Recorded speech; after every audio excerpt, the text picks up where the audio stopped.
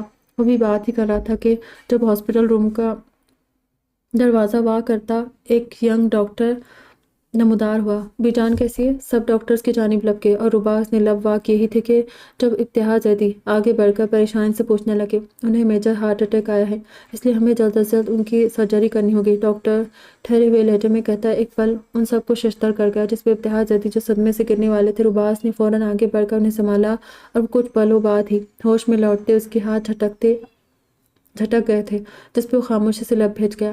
Doctor وہ ٹھیک تو ہو جائے گی نا؟ ابتہاج زیدی نے کسی سہمے میں بچے کی طرح پوچھا۔ جی ہم اپنی طرف سے پوری کوشش کریں گے۔ ڈاکٹر تسلی سے ان کا شانہ تھپتھپاتے آگے بڑھ گیا۔ سلیکون کہاں ہے؟ رجا نے متلاشی نگاہیں یہاں وہاں دوڑاتے رباس سے سوال کیا۔ نماز پڑھنے گئی ہے، سپاٹ لہجے میں کہتا چیئر پہ جا بیٹھا، جبکہ رجا کے سوال پہ اگر ابتہاج زیدی ہوش میں ہوتے تو اب تک ضرور سے 2 تھپڑ رسید کر چکے ہوتے، کیونکہ سلیکون کے اس انتہائی قدم نے ان کے دل کو گہری چوٹ پہنچائی تھی جسے وہ شاید کبھی معاف نہیں کرنے والے تھے۔ رباس ان تینوں پہ سرسری نظر ڈالتا آگا جان والوں کو بی جان کی سنجیدہ حالت کے متعلق مطلع کرنے کے خیال سے کوریڈور سے آگے بڑھ گیا۔ ڈیڈ آپ پریشان مت ہو، سب ٹھیک ہو جائے گا، بی جان کو کچھ نہیں ہوگا، بس اللہ سے دعا کیجیے۔ انہیں شکست خوردہ سا چیئر پہ گرنے کے سے انداز میں بیٹھا دیکھ کر وہ انہیں دلاسا دینے کی صحیح کر رہا تھا۔ بی جان کی حالت صرف میری وجہ سے ہوئی ہے، نہ ہی میں واپس آتا اور نہ ہی وہ دل برداشتہ ہو کر یوں بیمار پڑتی۔ پہلے بھی تو مجھ سے دور رہ رہی تھی نا، تب بھی رہ لیتی، اسی لیے میں پاکستان ہونے کے باوجود کبھی ان سے نہیں ملا، کیونکہ اگر مل لیتا تو مجھے گھر لے جانے کی ضد کرتی، جس گھر کے مکینوں نے مجھے سوائے درد کے کچھ نہیں دیا، جن کی تلخ یادیں میرے ذہن کے کسی ویران دریچے میں مامون ہیں۔ وہ آج پہلی دفعہ اپنے بچوں سے اس درد اس تکلیف کا اظہار کر رہے تھے جو وہ برسوں سے اپنے اندر دفن کیے ہوئے تھے۔ ہم تو اتفاقاً اس گھر میں گئے تھے، آپ تو ہماری طرح حقیقت سے بے خبر تھے، اس میں آپ کی کوئی غلطی نہیں، اس لیے ڈیڈ پلیز خود کو دوش دینا بند کیجیے۔ ارحم نے انہیں رسانی سے سمجھانے کا قصد کیا۔ ہاں ڈیڈ، ارحم بالکل ٹھیک کہہ رہا ہے، اس میں آپ کی کوئی غلطی نہیں۔ رچا بھی اس کی بات سے متفق ہوئی۔ نہیں ارحم، میری غلطی تو ہے کیونکہ میں ایک اچھا بیٹا نہیں بن سکا، اور اب جب لوٹا تو انہیں زندگی اور موت کے کٹہرے میں لا کھڑا کر دیا۔ تو ہاں، تم نے بالکل صحیح کہا، یہ سب تمہاری وجہ سے ہوا ہے۔ ان کی بات مکمل ہونے سے پہلے آغا جان جو اپنے بیٹے اور دونوں پوتوں سمیت آ رہے تھے، ان کی باتیں سماعتوں سے ٹکراتی کڑکدار آواز میں کہتے خطرناک تیوروں سے ان کی طرف بڑھے، جو ان کے گرجدار سرد لہجے پہ اپنی نشست اٹھے اور اب مجرموں کی طرح ان کے سامنے سر جھکائے کھڑے تھے، جیسے واقعی بے جان کی حالت کے ذمہ دار وہی ہو۔ میرے ڈیڈ نے کچھ نہیں کیا، سنا آپ نے؟ رجا نے ناگوار سے دیکھتی آپے سے باہر ہوئی۔ آغا جان سے تمیز کے دائرے میں رہ کر بات کرو۔ ارسال آگے بڑھتا اسے سرد لہجے میں کہنے لگا، کیوں تمہارے آغا جان کی عزت اور میرے ڈیڈ کی عزت کچھ نہیں؟ رجا اس پہ چڑھ دوڑی۔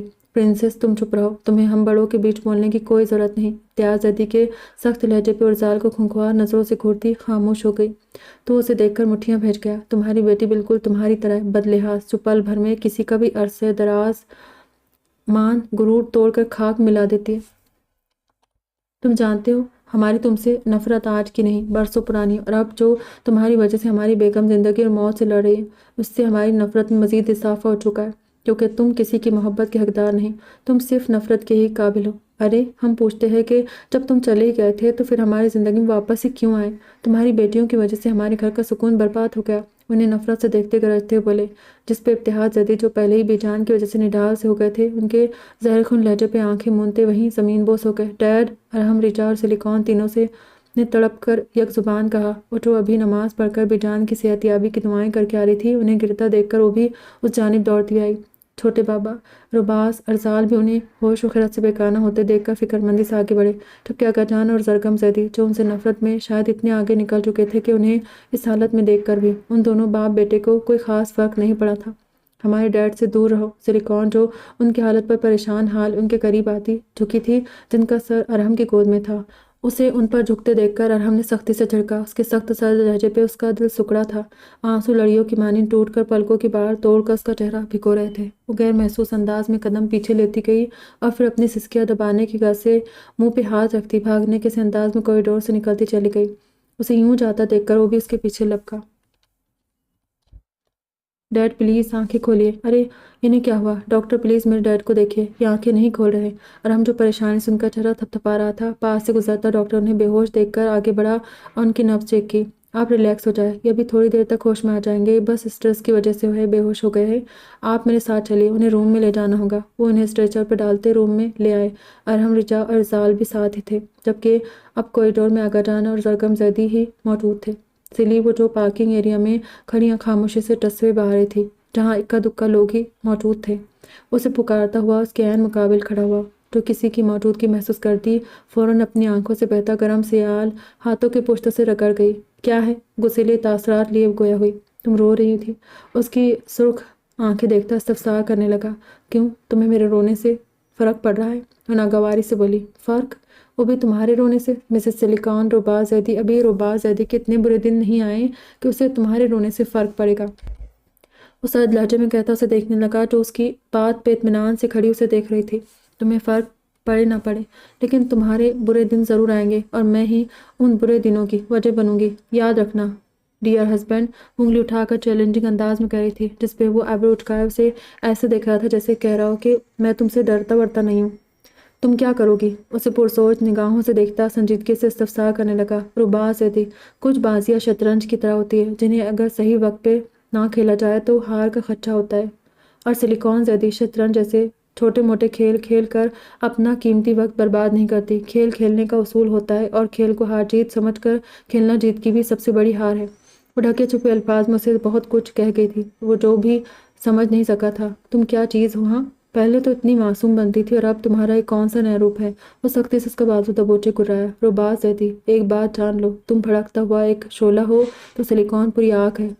سلیکان محبت کا عکس ہے، سلیکان نفرت کا دوسرا نام ہے، سلیکان درد کا وجود ہے، سلیکان تنہائی کا آنچل ہے، سلیکان خوشیوں کی زیست ہے، سلیکان لفظوں کی قید ہے، سلیکان تحریر کا جال ہے، سلیکان ایسی کہانی ہے جسے لکھنے بیٹھو گے تو الفاظ گم ہو جائے گے، جسے سمجھنے لگو گے تو خود سوچتے رہ جاؤ گے۔ بس اتنا جان لو کہ سلیکان کی تلاش میں نکلو گے تو خود کھو جاؤ گے۔ سلیکان کو مت تلاشو، سلیکان ہر جگہ موجود ہے، ہر اس دل میں، ہر اس روح میں، ہر اس شخص میں جس سے سلیکان محبت کرتی ہے۔ سلیکان ہر اس انسان میں موجود ہے۔ وہ اس سے اپنا بازو چھڑاتی پیچھے دھکیلتی دھیمے مگر سخت اور سنجیدہ لہجے میں بولی تھی۔ اسے آج ایک بار پھر اپنی باتوں سے لاجواب کرتی اس کے جواب کا انتظار کیے بغیر وہاں رکی نہیں تھی، بلکہ ہاسپٹل کی راہداری عبور کرتی اسے وہیں ششدر کھڑا چھوڑ اندر جا چکی تھی، جو ابھی تک اس کی باتوں کا مطلب سمجھنے کی کوشش کر رہا تھا، جو اسے ابھی اتنی جلدی سمجھ نہیں آنے والا تھا۔